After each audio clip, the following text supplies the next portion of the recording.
Chapter 1. The bloom of death. It was the sort of June morning that poets and gardeners alike declare to be perfection. The air was warm but not oppressive, the sky a flawless pale blue, and the roses of St. Mary Mead, long the pride of the village, were in full, exuberant bloom. The annual rose competition was being held at the vicarage garden, a tradition nearly as old as the parish itself. Tables were set with gleaming vases, each filled with carefully cut blossoms, and beyond them the rose beds themselves were open for judging. The villagers drifted about in cheerful groups, commenting knowledgeably on colour and fragrance, though few knew very much at all. Colonel Prescott knew, however. He knew everything about roses, or at least he said he did. Tall, ruddy-faced, with a booming voice that carried halfway down the lane, he was never shy of telling others where their pruning had gone wrong or which rootstock they ought to have used. His specimens, thick-petalled crimson General MacArthurs and delicate cream Frau Karl Druschkis, were, it must be admitted, magnificent. But his manner, overbearing and dismissive, had earned him as many enemies as admirers. "Show off," muttered Mrs. Bantry to Miss Marple as the Colonel marched past, carrying a bloom as though it were a regimental flag, always strutting about with his roses as if no one else had a hope of winning. Miss Marple, in her neat hat and gloves, smiled faintly. "Pride is rather like a rose, don't you think? Beautiful to look at, but apt to prick those who handle it carelessly." Mrs. Bantry gave her a quick look. She had long learned that Miss Marple's gentle observations were seldom without weight. The judging was to begin at noon. Until then, tea was served beneath the vicarage elm, with sponge cake and seed cake in abundance. Conversations drifted from the roses themselves to the price of poultry, to the new curate, and to whether Mrs. Prescott, absent that morning, had truly gone to visit her sister, or was merely avoiding her husband's inevitable triumph. Shortly before 12, the Colonel was seen striding down the garden path towards his beds, secateurs in hand. "Just to make a final check," he called over his shoulder. "Can't leave these young fellows to their own devices." The minutes passed. The vicar, glancing at his watch, murmured about beginning. Still the Colonel did not return. At last, one of the gardeners, young Tom Reeves, was sent to fetch him. A moment later came a cry that froze every heart present. They found Colonel Prescott sprawled among his prize roses, his face a terrible shade of purple, his hand still clutching the gleaming secateurs. The bloom he had been holding lay crushed beneath him, its petals scattered like blood upon the soil. Dr. Haydock, hastily summoned from among the guests, bent over the body. Within moments he looked up, grave and certain. "He's dead!" There was a murmur of shock, of disbelief. Mrs. Bantry gasped. Mrs. Price Ridley gave a small scream. Miss Marple stood a little apart, her eyes fixed not upon the Colonel's face but upon the odd angle of his hand, the faint smear of earth upon his cuff, and the peculiar way one rose, stem near his shoulder, had been snapped. The roses of St. Mary Mead swayed gently in the summer breeze, but their peace was broken. Amid their fragrance and beauty, something far darker had taken root. Chapter 2. Gossip in bloom in a village such as St. Mary Mead. News travels faster than any motor car. By the time Colonel Prescott's body had been respectfully removed from his rosebed and laid in the vicarage study, the story of his death had already reached the post office, the butcher's, and half the parlours of the High Street. The facts, as always, were embroidered as they went. Some swore the Colonel had been stabbed with his own secateurs, others insisted it was poison upon the thorns. A few claimed to have seen a shadowy figure slipping away through the hedge, though no two could agree on the description.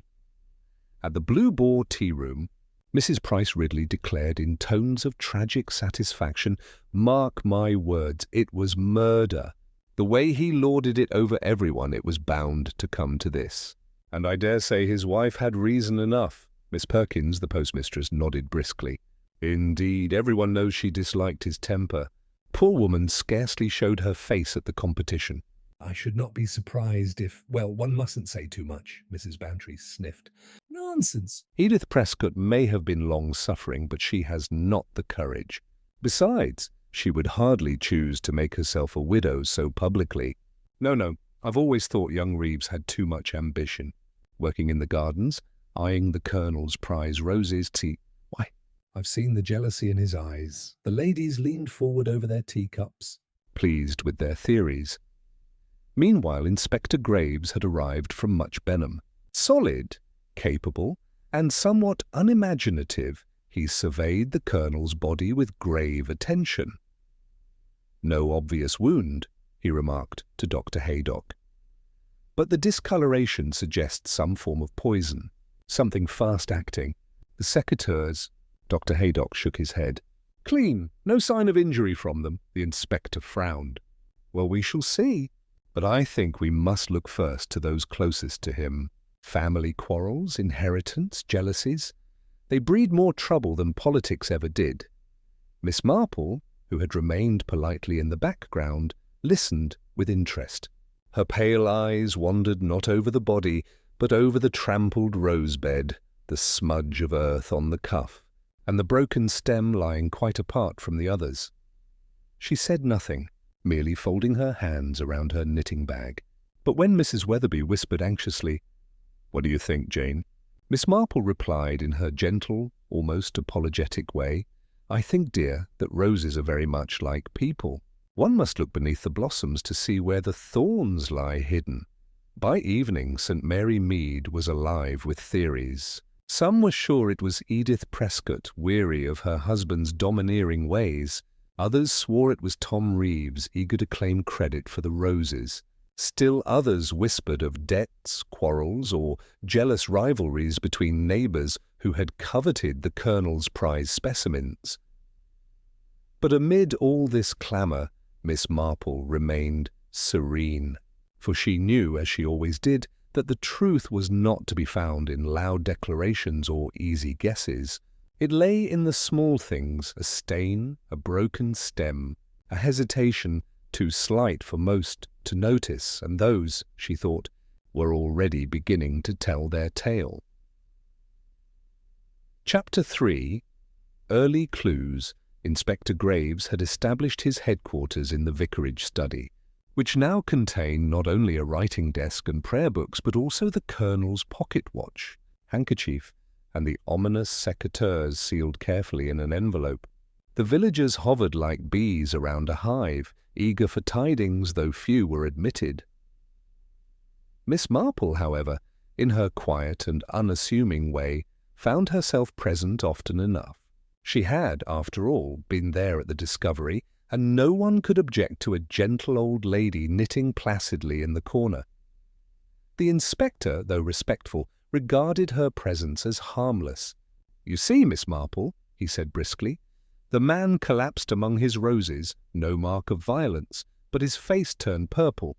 Poison is the likely explanation. Now, who had access?"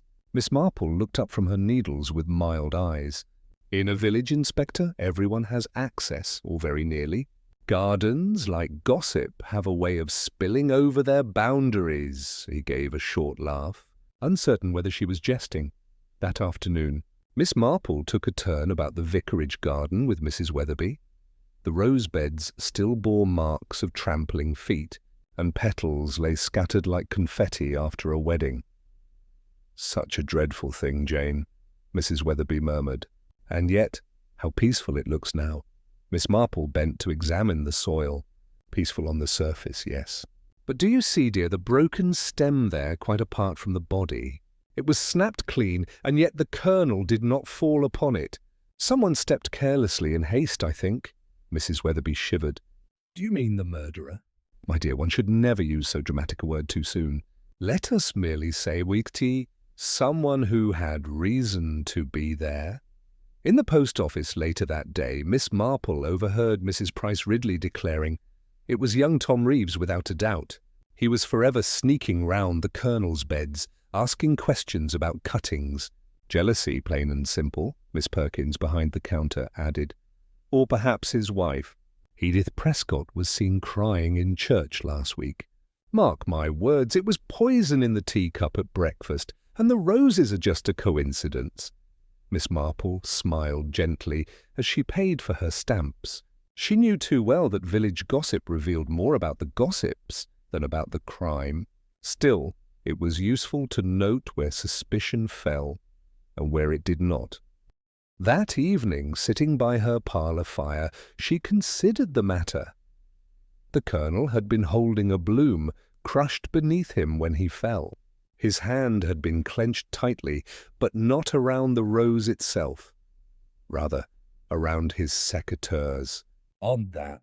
A man in extremity does not grasp his tools unless they are of some significance. Then there was the smear of earth on his cuff, inconsistent with the rest of his clothing, and the broken stem trampled at some distance. And, perhaps most curious of all, the absence of his gloves, though the Colonel was never known to tend his roses without them. Miss Marple folded her knitting, her eyes thoughtful. Gloves, broken stems, secateurs, she murmured. So often dear little details. And in human nature, too, it is the little things. The hurried lie, the careless gesture, that betray far more than people intend. She leaned back, serene but alert, for she knew that beneath the beauty of roses, thorns always waited to prick the careless hand. Chapter 4. The Wrong Suspect. Inspector Graves was nothing if not efficient. By the end of the week, he had taken statements from all present at the fete, examined the Colonel's rose beds, and decided firmly upon his man. That man was Tom Reeves. Tom, the young gardener, had long been the Colonel's assistant in the rose competitions. It was whispered that he dreamed of surpassing his master, of raising roses finer than the Colonel's own. More than once, villagers had remarked upon his sulky expression when the Colonel claimed credit for his work. And hadn't Tom been the one sent to fetch the Colonel, only to discover his body? The case, to the inspector's mind, was clear. Ambition, he declared to Dr. Haydock, mixed with resentment. He knew about poisons, being always dabbling with sprays and powders. The Colonel kept him short of money. It all adds up. By Saturday afternoon, Tom Reeves had been taken into custody. The village was not surprised. In fact, many found it gratifying. At his age, said Mrs. Price Ridley with grim certainty, he was bound to come to a bad end, always lurking about, asking impertinent questions about cuttings. I said so only last month, Miss Perkins at the post office agreed. And he never looked you square in the face. That's a sure sign of guilt. Even Mrs. Bantry, though more cautious, admitted he did once mutter about Prescott treating him unfairly. But still, poison's a dreadful business. I should not have thought him clever enough. Miss Marple, meanwhile, sat with her knitting on Mrs. Weatherby's veranda, listening. Her needles clicked steadily, her eyes lowered. When Mrs. Weatherby at last asked what she thought, Miss Marple gave a small, apologetic smile. My dear, I cannot say that it does add up. Ambition and resentment are common enough. But murder requires something more particular. An opportunity seized in the heat of passion, or a plan laid with cold intent. And in Tom's case, I see neither. Mrs. Weatherby frowned. But the inspector has evidence. He says the boy knew about the sprays. Indeed, Miss Marple agreed gently. But sprays are seldom so swift. And if Tom had truly planned such a thing, would he have chosen to strike in full daylight before half the village? She shook her head. No, dear. I fancy poor Tom is a convenient thorn to pluck out, but not the thorn that pricked the Colonel. That evening, Miss Marple took a solitary walk near the Colonel's house. The garden was shut now, its roses untended, their blooms already beginning to fade. She paused by the gate, her eyes keen. There, by the path, lay a crumpled scrap of cloth. A fragment torn from a glove, she thought, though not the rough gardening sort a boy like Tom would wear. This was finer, softer, and scented faintly of roses. Miss Marple slipped it into her pocket. "Ah," she murmured softly, "so much for the obvious suspect." Chapter 5. Roses and Secrets. The arrest of Tom Reeves ought to have satisfied the village, but instead it seemed to set tongues wagging more fiercely than ever.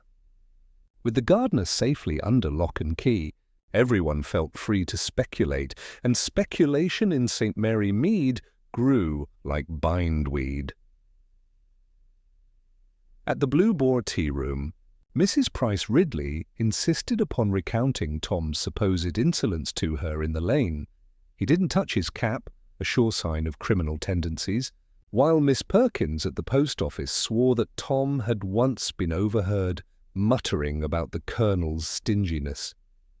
Yet even amid all this, other names began to creep into conversation. Mrs. Bantry, in the vicarage garden, confided to Miss Marple, "My dear Jane, I don't believe Tom capable of it."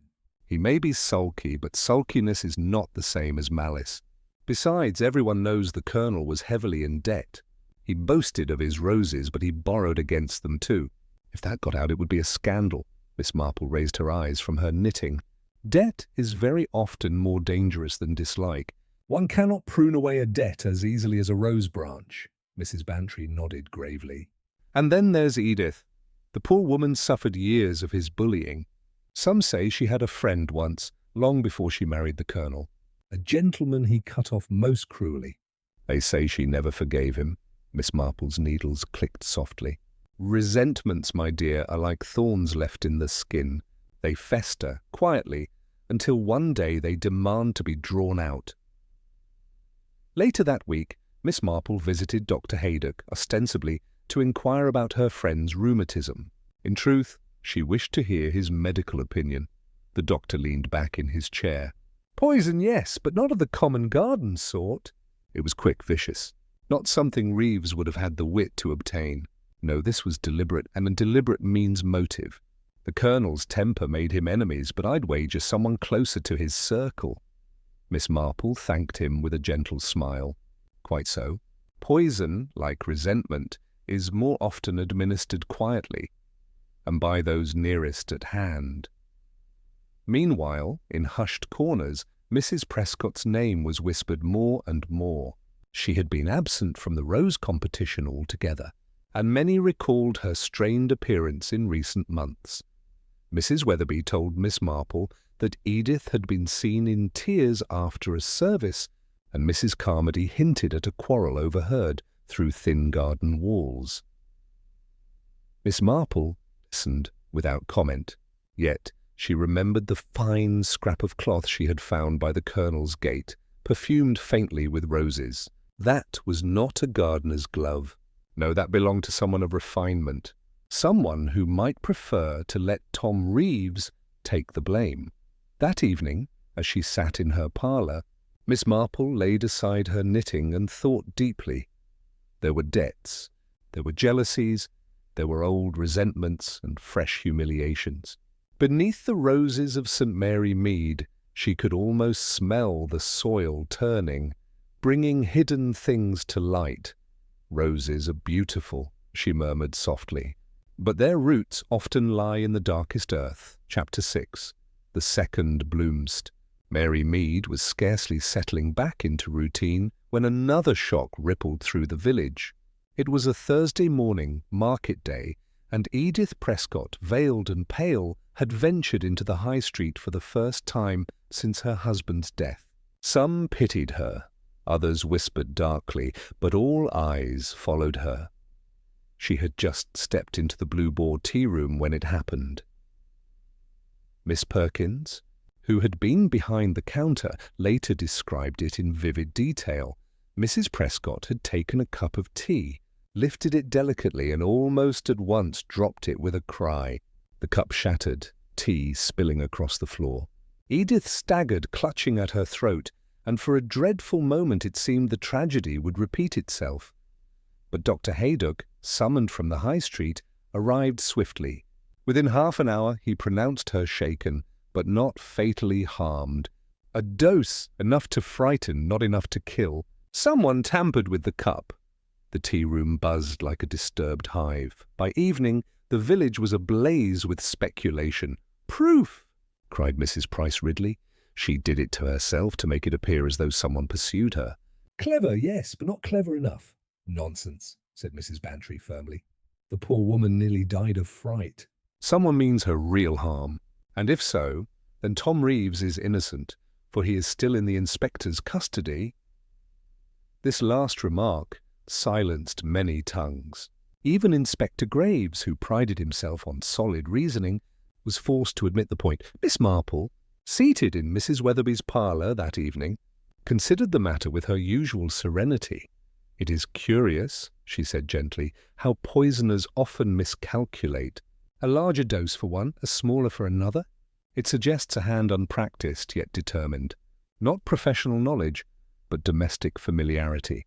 Someone who handles powders or tinctures in the ordinary way of life." Mrs. Weatherby shivered. "Do you mean one of the ladies of the village?" Miss Marple smiled faintly. "My dear, it is seldom the gentlemen who administer such things. They prefer revolvers or blunt instruments. But women, when they turn to wickedness, have always had recourse to what lies nearest at hand. And a teacup is very near indeed." That night, Miss Marple laid aside her knitting and arranged her thoughts.